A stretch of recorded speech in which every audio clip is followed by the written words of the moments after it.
Welcome to WellPlayed Talkthrough, powered by SteelSeries Alias microphones, but we'll hear a little bit more about that later. My name is Adam Ryan, and with me for this episode, I have the one and only Nathan Hennessy. Hello. This is Talkthrough, where we invite a developer onto the show to talk through a slice of their game, and today I have the pleasure of welcoming Trent Kusters, co-founder and studio director of League of Geeks, and Morgan Little, executive producer on Solium Infernum, coming to PC on February 15th. Trent, Morgan, thanks for taking the time to have a chat with us today. No problem. Thanks so much. Absolutely wonderful. We love to hear it. To kick us off, while we have all of these very demonic-looking folks in front of us, would you mind giving us the long and short of what Solium Infernum is? Certainly. Do correct him on that. Yeah, Solium Infernum. Are we talking about the same game? Because we're making Solium Infernum. Oh, well, I like to just chuck an extra I in there. I mean, get a syllable in there. Why That's not? right. You got to make the bars line up. You didn't get the memo. We removed the syllables. That's right. Right, gotcha. The Brits that add them. That's my bad then. No, but look, it's not your fault. Honestly, I think we've heard everything from Solarium Inferno to Solum Infernus. Like, it's the whole thing. So yeah, we chose to go with the original Latin name. It's been serving us awkwardly ever since. Solium Infernum is a political grand strategy game set in the grand arena of hell. So our good pal Satan has stepped out for ciggies and never came back, as IGN put it. Sorry, and and he's vanished. No one knows where he's gone, when he's coming back, if he is coming back, and it's in that power vacuum that our game takes place. So these diabolical fiends that you're looking at here on screen are our archfiends. These are your player characters, and you play as one of these archfiends squabbling to become the next infernal ruler of hell, the next dark majesty, the next Satan. So it's kind of like Game of Thrones in hell, I guess, or as Will, our senior technical designer, puts it, Mean Girls in hell. Oh, we'll roll with that for sure. I love that. I don't see any of them wearing pink, but maybe it's the wrong day, you know? Like, I won't cast stones. So we're going to be playing through a multiplayer session, the four of us. I feel like maybe it's weighted that you guys might have the advantage. I won't sell us short though. We'll see how we go. But from the screen that we're on, step us through what we're looking at to get us started. Yeah, sure. So this is your Archfiend selection. So in Solium Infernum, we have a single-player skirmish where you can play as an Archfiend against up to 5 other Archfiends, so 6 players. But then, of course, you can play that in multiplayer. Now, Solium Infernum is a reboot of, or reimagining, as we call it, of an indie game from 2009 of the same name and same infernal grand design. And its multiplayer was actually pretty infamous at the time. It became a cult classic amongst your strategy nerds and especially some of the games press around the UK. And it's an asynchronous multiplayer format. So you can actually play a game of Solium Infernum over weeks and months in just 5 to 15 minute bursts a day. So if you think about a game of Civ where the turns are sequential, our game is similar. It's got hexes, you've got leaders that you're doing diplomacy with, you have units that you're moving around the board, but there's a much greater focus on the leaders. We like to say that it's 80% leaders, like in diplomacy, and 20% on the board, whereas Civ is kind of the inverse. And then also that multiplayer of playing it asynchronously over weeks really drives up that intrigue. So this is where you select your Archfiend before you dive into one of those games. Awesome. So I suppose we all, Nathan, you particularly, want to be choosing our Archfiend. For someone who, not naming myself, but maybe new to the game, is there, as far as difficulty is concerned, is there an Archfiend maybe I should be moving towards? I'm not trying to put myself on easy mode, I promise. I reckon the one on the left there, Astaroth, is kind of the go-to right out of the gate. He's I think he plays probably the closest to other strategy games like Civ. Like, there's a more, as Trent said, on the board action for Astaroth, so you can kind of get a sense of what's going on there. All right, let's do it. Quicker. Play style focus conqueror. While I'm having a pick too, what are the main differences between these play styles? So I see we've got play styles of Conqueror, Astaroth, and Erzbet and Beelzebub, but we've also got the Sorcerer and the Duelist. What are the main differences with the Sorcerer and Duelists? Yeah, so the Sorcerer is... so basically each Archfiend has 5 different power tracks. So you have Wrath, which is what Astaroth, our General of Hell, sort of is incredible at. And that's, moving legions around the board and your combat. But then there are so many other ways to play Solium Infernum and so many other skill sets and strategies that come into it. So a Duelist focuses on actually succeeding in the gladiatorial pit with their champions of hell. So in the game, you can request and earn the loyalty of these champions called praetors, and then you can either attach them as generals to your legions, or you can actually have them duel each other in the pit. You can then also the Sorcerer is for the destruction art as well, the destruction power track. So, we're Archfiends of Hell, we're great demon lord rulers, so of course we have dark magics and powers available to us. And so that is speaking to that track as well. Fantastic. So I myself, because I've played I've spent some time with what is effectively the tutorial with Astaroth, I won't take him, but I'll take a similar tack. I'll take a Conqueror. I feel like Beelzebub's talking to me, so I'll lock it in and we'll see how it goes. Right. And it looks like you folks have already locked in yours as well. Mm-hmm. We're ready to go. I'll pop an AI player in for us, so we've got a bunch of Someone bag.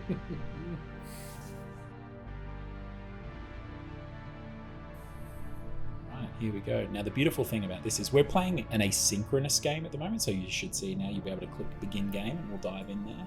Beautiful. But the beautiful thing about asynchronous in the way that we've set it up is the old Solium Infernum, you would have, a turn a day or something, and you would email your save files to your pals and they would crunch them down and you get the save file back.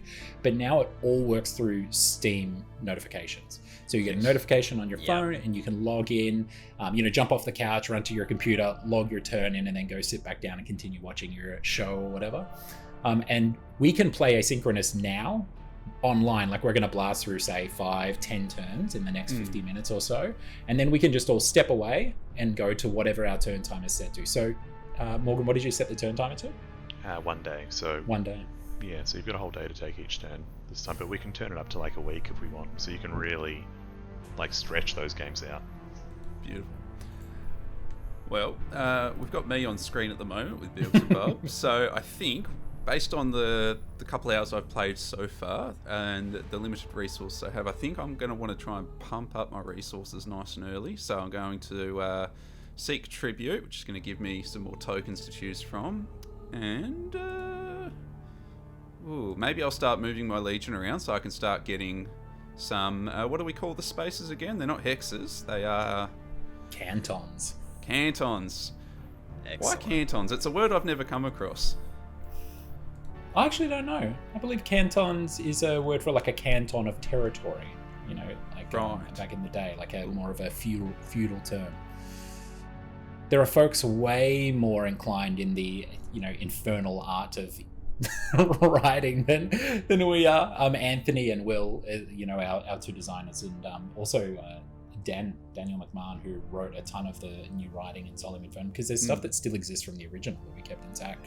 Really, wow. Just lent into the vibe in a big way. Well, that was probably going to lead to my first big question, so I'm just going to end turn, and that's that's done its thing. Excellent. So I assume that's now just waiting for everyone else to have... It'll be waiting for... You can see up the top, there was a little brazier not lit under Lilith, so we were waiting for whoever was playing as Lilith. So now this is the turn playback. So you get to see what every other player is up to, as long as you have a right to that information. So naturally, legions moving across the board, you can see, but there's a ton of stuff like diplomatic actions, reassigning of resources and, stuff from your vault into other things, and treasonous activities, even dark rituals that you may not be privy to. And so Solium Infernum is a game of just consistently and persistently trying to uncover information, espionage, and subterfuge. It leads me to a question that I'll keep for a little bit later. But I suppose one of the things I'm curious about, because when this arrived, when we first saw the reveal of Solium Infernum, comes as a bit of a surprise to me. I was ignorant of the original title. So I'm curious, what are perhaps some of the major departures that this reimagining has committed to that would maybe make a stark point of difference to that original game? Yeah, certainly. The first one is the bespoke archfiends that we just saw. So having this cast of characters. Right. The original didn't have that. The original, basically, when you got in and you clicked new game or start new game, you were met with like a tabletop role-playing character sheet, essentially, and you would build out your archfiend. You just type in whatever name, and there were some pictures that you could choose between, some of which have inspired the archfiends that we've created here. Like Lilith, for example, is directly inspired from one of the avatar pictures from the original game. But it was a kind of a 40-foot wall of friction that people would just come into, new players, and so many people, like a huge experience for a lot of folks who tried to get into Solium Infernum is just getting to that screen and bouncing straight off. I can understand. Now, of course, yeah, and of course, like, because it's asking you also Vic Davis, the original creator, like his infernal mind, making, renaming and like the game is so singular in its design. It's not like you could come from Civ and just be like, oh, I know what these things are and build a character. Yeah. You kind of had to read the 60-page manual to almost even build your character and understand what it was doing. Yeah. And so a bunch of people just bounced off it. Now, that was obviously not acceptable for us if we're going to put, $10 million into remaking this game. And we also wanted, we had so much success with the heroes in our mellow that we created that we really wanted to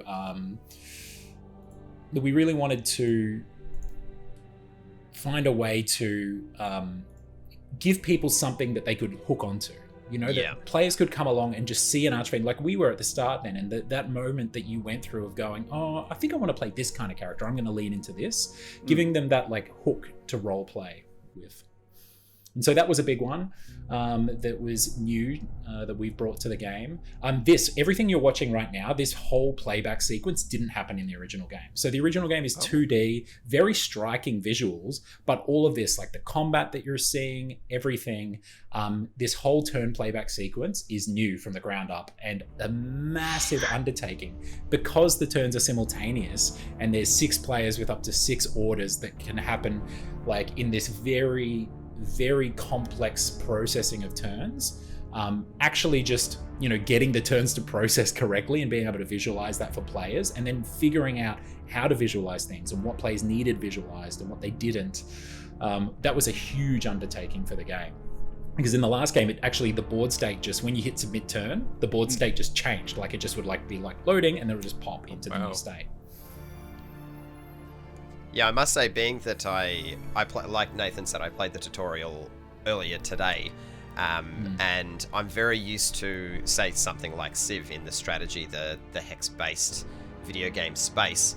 Tutorials may be taking, I don't know, upwards of an hour, because there are a lot of terms and things to read through. I appreciated that there were allusions to those, maybe grander concepts, and, once you are a little bit more accustomed to it, you can come back and you can read all of the lore about it. I appreciate that the onboarding isn't as maybe aggressive as a lot of the strategy games that I've played in the past. So yeah, it was very handy for someone that's maybe a little less tenured in the space like I am. I guess the short end. I guess the short answer to that is we can't actually explain it all to you anyway. Morgan, Morgan's the executive producer. Morgan, when was the last time on the project you asked someone about the design of the game and how something works? 3 hours ago or something, maybe? Yeah, you're never more than half. Literally, there was a major mechanic that Anthony, our lead designer, was like, "Oh, we should make sure we communicate this to players," and that was a week ago. And I went, "Hang on, what? You can do that? That exists?" I remember, the first day that I joined the company, they sat me down with Trent sat me down with the game in its current state and went, "Here, just play this for an hour," and I went, "Great." And then I looked up and all of a sudden it was 5 p.m. and had sunk the whole day into just kind of digging through what is going on in here. had a similar experience myself this afternoon. Yeah, just I fell into that trap of, after having gone through the tutorial and you're given that jumping off point of, do you want to continue, and then sure, and then 2 hours just disappearing. So that I like that. Like, that's something that is desirable in those Civ games, the ability to just pass the passage of time instantaneously. The one more turn thing, right? Exactly. So the fact that is here, and I mean, it seems to be working if, you know, the passage of time is just vanishing with that kind of pace. Yeah, and it's a good sign. I just got a Steam notification saying, you know, your turn's ready to take. So obviously that shows the asynchronicity of the game. I love that sort of thing. I'm a big Board Game Arena fan. You know, you have 3 different board games on the go with 3 different groups at the same time. You just kind of dip in and out. In the video game space, what sort of considerations did you have to keep in mind to keep people engaged? Because I know that being that it's maybe a little bit heftier than, you know, I play Uno with my friends. You don't really need to keep track of Uno cards, but there are plenty of systems that you need to keep track of here. How do you ensure that people don't get a bit lost if they, say, are coming back for the first time after 2-3 days? It's a really great question, and to be honest, it's one that we kind of haven't solved in a big way. Like, a huge element of it is, you know, and I was actually just reading responses today to questions that we got asked by a PC Gamer that Ty was, you know, our game director, was responding to, and he was talking about how one of the biggest things about this game, because it is simultaneous turns, so when you have a classic sequentially turn-based strategy game, say like a Civ, where it goes this person's turn, then they take their turn, then they take their turn, etc. When you are making a decision on the board, the only thing that you have to worry about is the board state. You know that to be true, and then you know that after your turn, the board state is going to be whatever the board state is now, plus what you have done to affect it. Whereas in Solium Infernum, or another game where it's simultaneous turns, right now, Nathan and Adam, as you're making your turns, you're looking at a board state that, and that's the only thing that you know to be true, then plus your turns that you're going to put into it. But your turns, you don't even know if they're true, because it depends on the turns of the 5 other players that are inputting there and who has the turn order and everything. So in other turn-based strategy games, you only have to indicate to players what's going to happen if they make a particular move. But for us, we can't even do that. First of all, we have to say, if you make this move, this might happen, unless, you know, all these other possibilities happen. So we even say, like, this may result in battle, as opposed to you're going to fight and destroy this person if you move on to this tile, right? Yeah. And then once that player has done that, we sorry, I'm just going to do my turn here. So I'll talk about the multitasking. No, you're doing great, Trent. So it's like, basically we say, hey, maybe you're going to be able to make this move, but then we need to confirm when they get back whether that move was successful. And then if the move was, we need to tell them why and the context of it. Yeah. So there's like all of these different states that we need to go through. So to answer your original question, a huge part of how we actually inform players of what's going on when they come back to something is just there because we have to actually explain so much in the turn log. Like, you know, most strategy games don't have a turn log like ours, like the right-hand side of the screen just filled with notifications when you come back. So that helps ground people, but also, and I'll give you a quick little tip here, is this is my favorite Solium Infernum function. One of our programmers, very talented Jairus, during this thing that we have called Play School, which is like you can do your own sort of self-directed work, he coded up a notepad for the game. And that notepad, as soon as everyone saw it, they were just like, that's awesome. And he's like, no, it's not ready to go in the game. And it's sort of stayed in the game ever since. And so I use the notepad all the time. So if you press tab now, you'll see it, it'll pop up.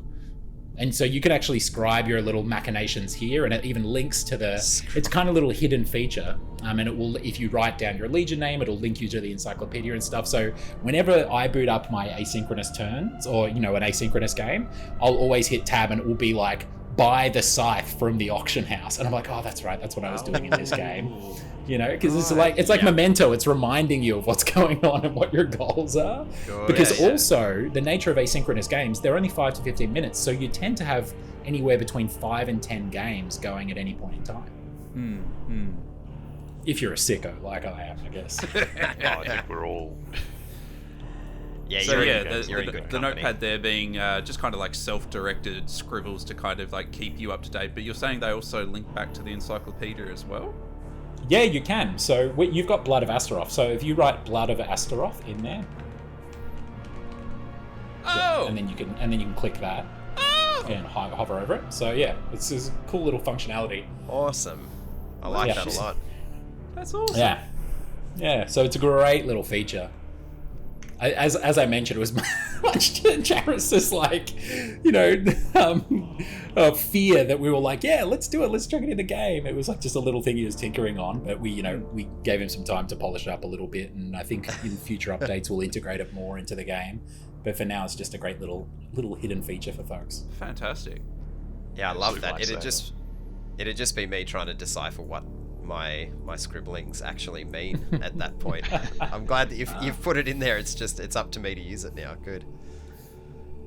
So this is great. This year got a scheme going on, I see here. This is a really great way to earn prestige, and another way to sort of see this here declared publicly or privately. This is really a really great highlight of another way in which Solium Infernum has that paranoia just like baked into it, right?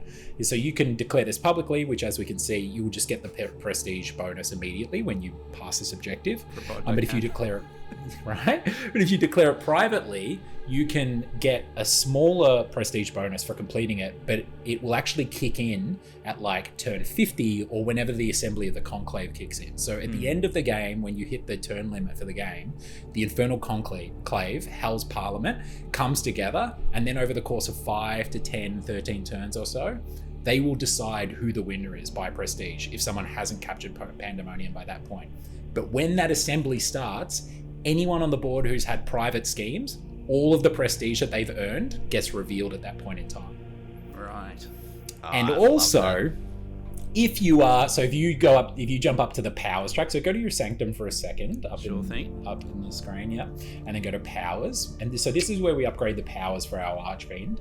And if you see prophecy along this track here, one of these is going to give you the ability to actually see people's schemes. You'll gain a ritual that will enable you to see people's schemes and things that they have going. And so as like more powerful archfiends who have higher powers in prophecy are able to actually see the hidden schemes that folks have and be able to thwart them. And some of these, like Deceit has awesome ones. Deceit, you can actually steal someone's legion, like at the end of the game, There's really great stuff going on. So it's a game that's just like straight up paranoia into your veins. We Blake, our design director and co-founder here at League of Geeks, coined this term scheme in your sleep, because these asynchronous games, they often have you laying in bed just like staring at the ceiling, like wondering whether that play is going to come off or not. I love that. It reminds me a lot of board games with like hidden objectives that are revealed sort of at the end of the game. Also things like social deception and playing these kind of like bureaucratic mind games with one another. I'm wondering, has any board game sort of been fostered into the design process? Like, have you folks been playing anything that's kind of dribbled through, bit of bleed through perhaps in terms of mechanics, or just the experience of playing with other people replicated here as opposed to a tabletop? Yeah, I think like so much of the design comes from the original. So we love the original. It's not a remake or a remaster in the sense that we've just taken it and spit and polished it up. We have changed a bunch of stuff, like really right deep in the bowels of it, under the hood, and aesthetically obviously major overhaul and everything. But the bulk of it is still there. Like the core design, again, Blake would refer to Solium Infernum as a diamond in the dark. So our job was sort of like recutting, polishing, and then bringing that diamond out in the light for others to, sort of enjoy and appreciate its brilliance. But the reason why I say that is because Vic Davis, the original creator, was like one of these board game sickos. Like when he was a kid, he used to get board games and just like read the rules. Like just get a board game to like read the rules and like, pore over it. And so Solium Infernum actually owes more of its lineage to board games than it does to video games. So there is actually, and I'll tell you one beautiful example how. In Solium Infernum, the primary way to win the game is, as I was saying before, the Infernal Conclave comes together and they deem someone the next Dark Ruler of Hell because they have the most prestige. That's called the Trial of the Throne, right? But there is a relic that you can choose at the start of the game in your Archfiend selection, a crown called Power Behind the Throne. And that crown, what it does is when you start the game, no one knows that you have it. It's a secret crown. They have to have a very high level spell to be able to see it. And what you do is within the first 10 turns... Oh, no, sorry, that's a different one. What you do is if you have to nominate a player, and then if you are the vassal of that player and they win the game, you win the game instead. Like a worm tongue style victory, stabbed in the back as someone ascends to take the throne. Just usurp them at the 11th hour. Yeah. Gotta say, that feels so good to pull off too. I managed to do it the other day. Oh, you just did? like an internal game. And it feels, you're just like sitting there. I was playing a build, as Trent said, around that prophecy. So I was using like the high level prophecy spells to like poke around and be like, what's everyone else up to? Who can who should I target as like, who am I going to put on the throne and then swipe it out from under? And it feels so good to like, when that moment pulls off, because they're like, we're sitting in a chat together. And so the person's like, oh my god, I did it, I won. And I'm like, oh, let's just hold on a second. Did you though? I love that you can be more kingmaker than actual ruler yourself. That's great. I just love as well, like this game, like, we're clicking through playing a game with this, this video, right? And together in this interview, arguably, if I wanted to, I could just be clicking whatever I want here. But someone's looted my vaults, and I will take that personally. It's like the Michael Jordan meme, and I took that personally. This is why Will, our designer, says that it's Mean Girls in Hell, is because, and his whole argument, he's a Solium Infernum fanatic back from 2009. His whole argument about Solium Infernum, or for Solium Infernum, is that Solium Infernum is more relatable to the vast majority of players than any other strategy game out there, because Solium Infernum is about high school politics. Like, it's about these petty grievances and getting your own. Like, it's not about, the cost of gold and, trading over here, or how much of this particular tile or whatever you have. Really, behind all of this complex, thematics of demons and hell and, these infernal diplomatic rules, it's really just like petty squabbling and getting back at people. So it only takes 5 to 10 turns to really like hook someone. Yeah, the fact that there's a mechanic around insulting each other it speaks to that a lot. The pettiness of demons, that's great. Yeah, I really love how, like, traditionally in a lot of games, I'm used to shoring up, like, if I detect that there's a little bit of animosity, shoring up my borders. Not so important until someone has actually, like, tried to coax something out of you and you've rejected them, because you can't walk into someone else's borders without there being a tangible grievance. So a very valid strategy is to just demand something absurd off someone with the intent of them denying you, so you can go walk on through and cause some mischief. Or so it turns passive aggressive into outright aggressive on a flip of a coin. Oh, it's so dirty.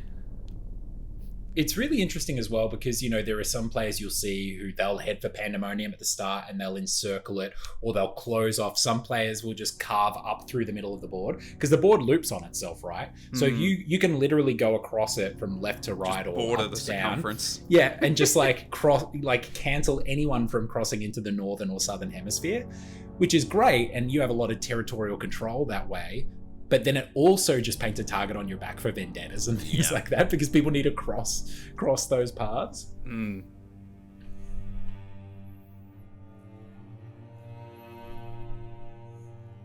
This was a big one that we wanted from the start as well. Like, I remember, like, Blake, again, saying to the team early on, he's like, you want 100 units on the board, like, for each legion. Like, this is going to be, you're spending your R&D points in this entire. Our game director and creative director was just like, yeah, no, this is, trust me, like, we got to do it. We got to do the spike. We got to see if it works, if the research, we'll do the research and see if it's going to come together. And it was like the very first prototypes we did of getting these guys on a map, flocking around, moving from one spot to the other, that we were like, yeah, it's worth the effort.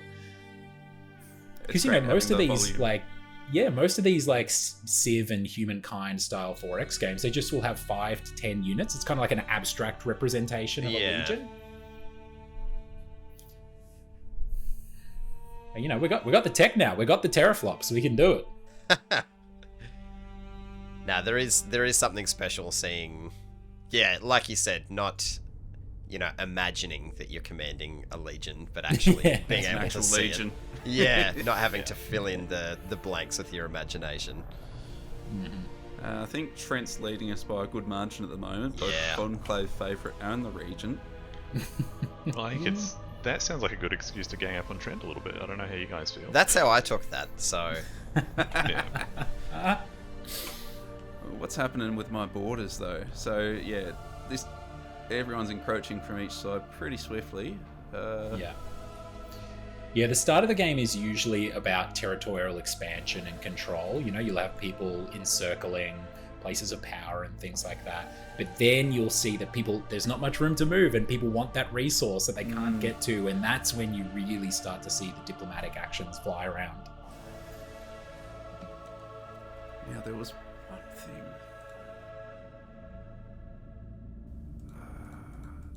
I was just trying to find. There is a point, I think it's in the encyclopedia. Maybe it's not, but I noticed as I was flicking through earlier, when there's like effectively an art tile, it's usually attributed to an artiste. And I'm just trying to so if you go into the codex, excellent. Yep, spot on.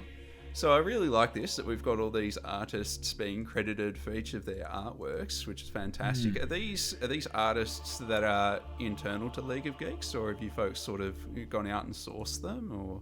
Yeah, a mix. So we have some of these are our internal artists. So Yuchin's one of our concept artists, incredibly talented. Ty is our game director and creative director. But Dominic Meyer, we had artists as well that we partnered with. So Dominic Meyer is based in Nuremberg in Germany. Right. Very, you know, in the video game and concept art world, quite famous artist who works on Magic the Gathering and a bunch of other licenses. And, you know, we with a game like this, you can already see just through clicking around, there's like 400 illustrations in the game or something. Everything from, you know, event artwork through to Legion card art, Archfiends, Places of Power, all these different things. Even like the manuscript icons and artifacts. So we just had a body of work that we actually didn't have the enough artists in-house to do it. And it's also... Yeah, exactly. And Ty's always had this really great sort of... what would I call it? Like this approach to art where it's like, instead of trying to get artists and bend them to a particular style, you know, you can get such great results from going and finding artists out there that are already inhabiting and exhibiting that style in and of themselves. And so that's how we came across Dominic, is that Ty just was like an art sicko on Twitter, you know, and like lurks these, you know, all these different amazingly talented artists. And of course, he's a phenomenally talented artist himself. And so when he reaches out to folks and is like, hey, we've got this project, do you want to get involved? You know, it's a paying gig. Like, let's go. So Dominic actually insult. Yeah, you're not going anywhere. Didn't see those lined up. Yeah. We've got beef. So insults are basically like, you know, one of the sort of more entry-level diplomatic actions where someone can insult someone in front of the conclave, in the royal court of hell, essentially. And if you accept it, then we will get the prestige that we've wagered, and you will lose some, which we will get. Or you can declare a vendetta against us because we've insulted you. You can be like, no, fuck that. We're going to go to war. And if you leave the borders open. Yeah, right, exactly. So if you declare a vendetta, you can either choose to take down one of our legions, you can take a place of power, or you can take some tiles off us. And then the other one, of course, is you can actually challenge us to a Praetor duel, which is those dueling champions. That would be great if I had a Praetor. A bit early for me yet. Oh no. So I can see here. Yeah, right. So we've got some close borders already. See, the problem is if I accept the insults and take them on the chin, I'm losing a good chunk of prestige, and I think I'm already trailing a fair bit as it is. So I think I'm going to have to declare some vendettas. Okay. Now, I see that the other issue here is because I'm setting the vendetta, I have to set the terms, which can also backfire. Yeah. So if you weren't streaming your screen to all of us, which is very handy, thank you, these would be secret as well. So when you set a vendetta, again, unless we had the right level of prophecy, we would not know what the terms of your vendetta are. We just know that we're at war. And at any time that war can end because you've reached your objectives. Yeah. So, and it's always better with vendettas to err on the side of caution, because the turn limit, it will end whenever the turn limit ends that you've set. But if you haven't achieved your goal, if you're one turn off, then it's obviously bad news for you. So, it feels like bad news. And then sometimes it's good to flip a coin, accept one, declare a vendetta on the other. You've convinced me. Yeah, I can't cop two people looking in my borders right now. Morgan, did you like how I timed my suggestion of accepting the insult to when he was reviewing my insult as well? I noticed. Interesting. I was just going to say, Nathan, while you're deliberating and copying insults from all angles, what we might do is take a very quick break, and we'll kick over to Ash to tell us about our sponsor very quickly while you're crying your insults. SteelSeries is renowned for its innovative and award-winning products that elevate your gaming performance and experience, and the new range of Alias microphones are no exception. Alias microphones feature a capsule that is 3 times larger than most microphones on the market, giving your recording richer and deeper audio. And with the free-to-use Sonar software, AI-enhanced noise cancellation eliminates the background noise that other cardioid microphones will capture. With Sonar, SteelSeries has tailor-made an audio suite that offers the complete solution for content creators who want to manage their EQ levels, personal and stream mix, and it works seamlessly with programs such as OBS and many, many more. Available now, Alias microphones and Sonar features everything you need to take your content creation to the next level. Thank you, Mr. Whaling, and thank you, SteelSeries, for your continued support. Nathan, it looks like you have you've wrapped up dealing with your insults and all the boys encroaching on your territories. Oh no! How you It's feeling? only just beginning. Yeah. No, I'm only just sweating now because we don't know what's going to happen. It's over the next few turns that Morgan has access to my borders, being that there is currently a feud between us. Didn't take his insult kindly. Trent just gets to sit on the sidelines and be happy that I've just been buried a little bit further down the prestige ladder. We love Trent, to see I will it. take any. If Trent, you've got any strategic tips for me, now's the time. I don't know. I think you've played more games to completion than I have now. Morgan has the express pleasure of whenever there's a new build that needs to go out, they need to play a number of games with the crew to make sure that it's steady and stable. Well, Morgan, how long do you find ordinary game taking for you at the moment? Because I think in my limited experience, a game 50 turns or so is taking close to 3 hours, but I'm a little bit slower. Yeah, if you're playing with other people, I think that tends to, you need a little bit of time to kind of soak in it, and you're sort of waiting on everybody to make their decisions. Whereas if you're playing with the AI, it'll go as fast as you can. So, yeah, 50-turn game I can kind of slam through in 2 to 3 hours. But if it's multiplayer, you might be looking at at a 50-turn length, maybe a 4 or 5 hour game. But Okay. we've got shorter game modes in there that you can kind of trim it down to a 2 to 3 hour experience, and still kind of get that core of I'm gonna build up my plans, and I'm gonna really unleash on my friends, it's a sort of board game night where you're sort of plotting and scheming everything. But yeah, what did we do? I think this morning we played a full game in about 2 hours, and that was just, we were really everybody's on it, really slamming through their turns. The How long have beauty you though folks is been when working on this now? 3 years almost to the day. Oh wow! Congrats! Since start of 2021, basically. So production actually began in earnest. We were doing pre-production and concept, and sorting it all out, working with Vic from basically about March through till June in 2021, and then production started in earnest in June. We had the principals on a little bit earlier on the project. But yeah. It's been a big road, which is crazy because we've got 30 developers on it and it's taken us 3 years, but Vic did it on his own in 18 months. So I don't know what the fuck that means. It's hard not to take that personally, hey? Yeah, right. I know. Tell me about it. It's interesting though. You were talking about game length before. The real interesting question to ask is how long does a 70-turn, very long game take with 1 week turn times? Yeah, that's like, yeah.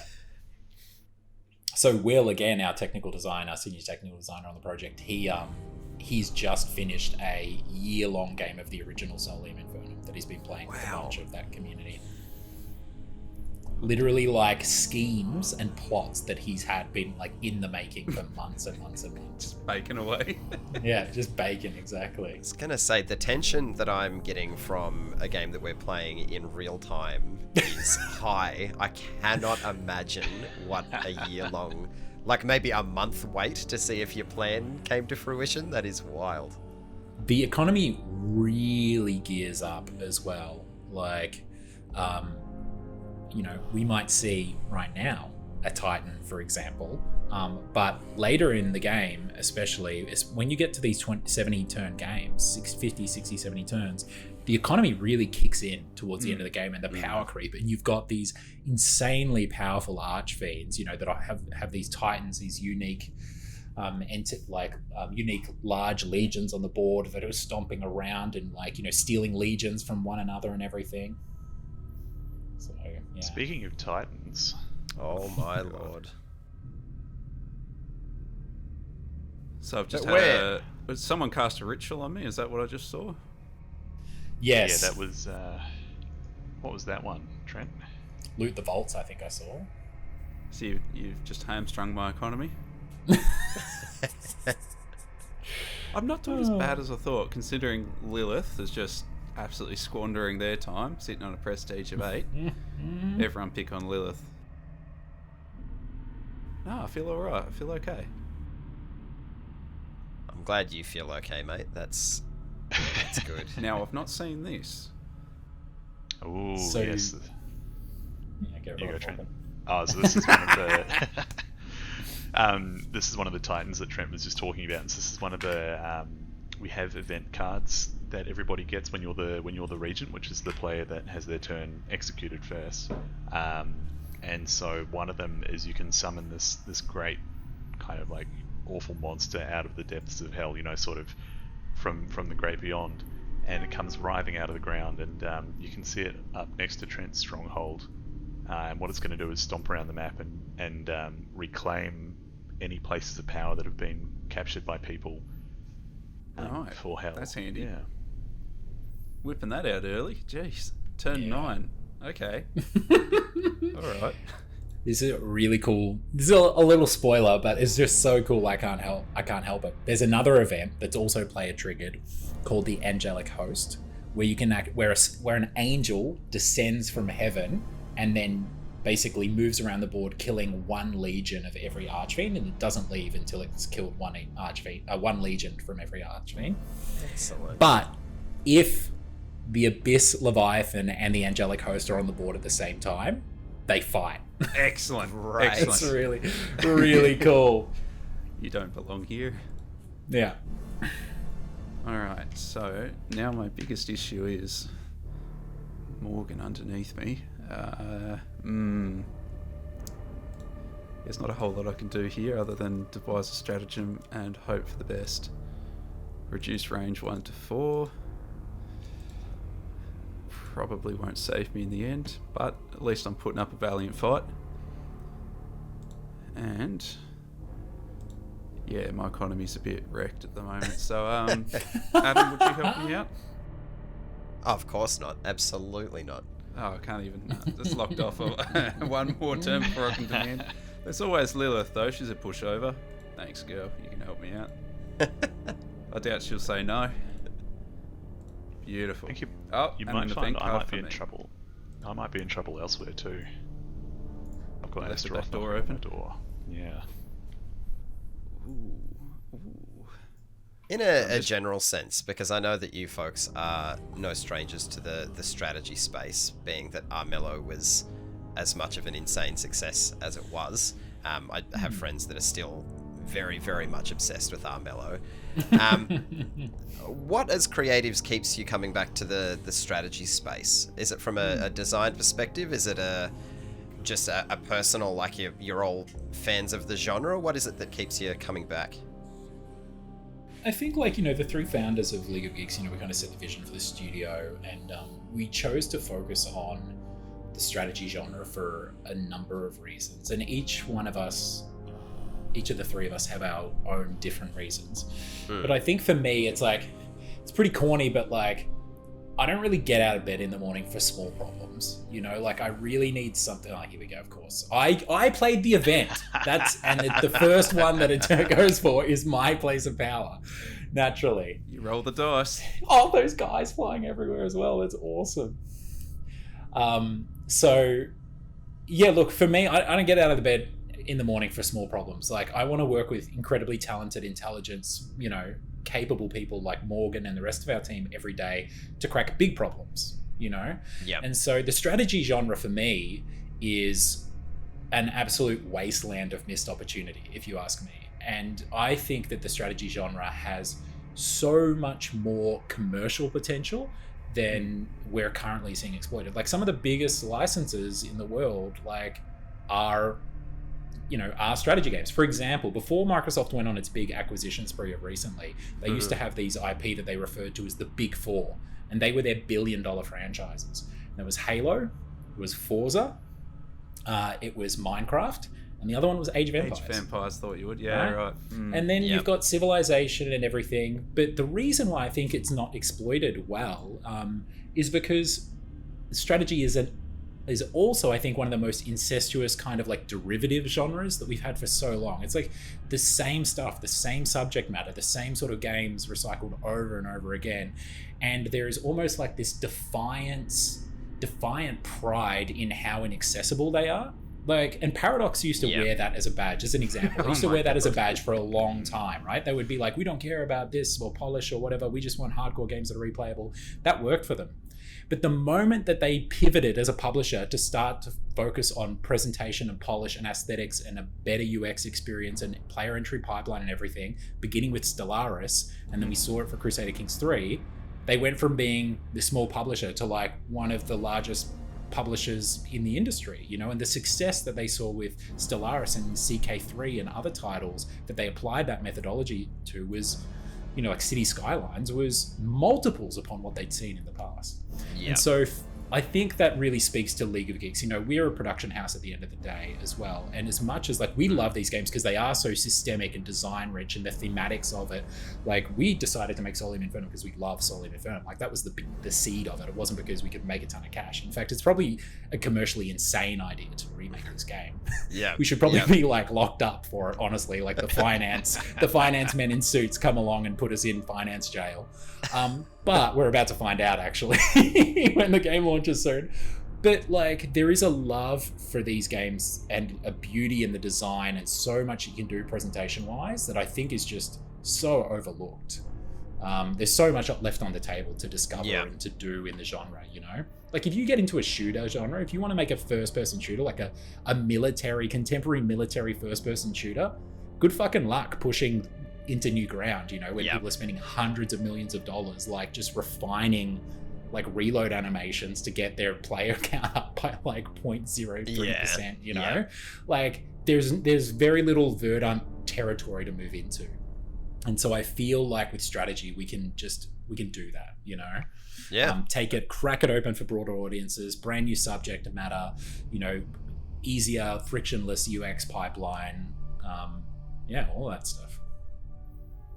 And being that you obviously have been in that space for a little while now, Armello being the easiest comparison to make, obviously you'd learn a lot from creating a game in that space. What are some takeaways that you learnt from Armello that kind of you could bring over to Solium? I know it's kind of apples and oranges. You have cute woodland creatures and now we've got, you know, multi-horned demons and whatnot, but as far as the strategy element of it is concerned, what lessons did you bring over from Armello?